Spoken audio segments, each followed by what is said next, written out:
Il s'agit de ce qu'on appelle des super aliments qui viennent des quatre coins du monde. On les trouve surtout dans les rayons bio des magasins. Mais sont-ils efficaces? Caroline Bell et Pascal Marcelin ont voulu le savoir. Ils ont tout testé. Regarde.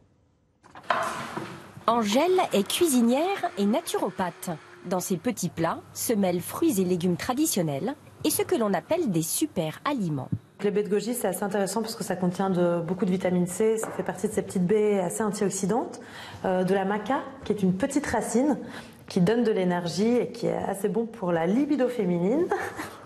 Des baies de goji en provenance du Tibet, de la maca venant du Pérou et très en vogue de l'acaille, un fruit brésilien riche en polyphénol.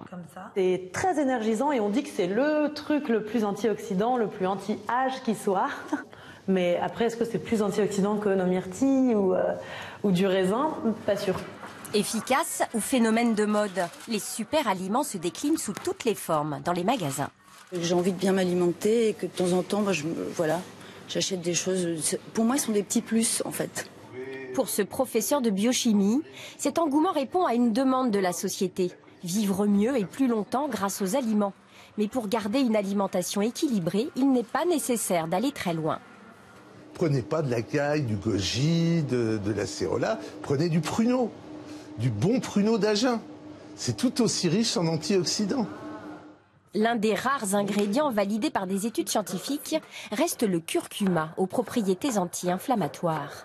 Autre star, surtout chez les végétariens, la spiruline. Angèle en agrémente ses vinaigrettes et même ses desserts.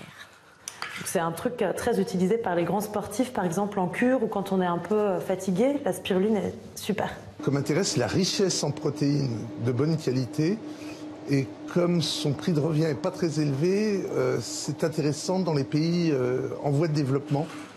En cas de carence en vitamine C, l'acérola, 30 fois plus riche qu'une orange, peut être utile. Mais sans excès, car trop de vitamine C abîme les reins.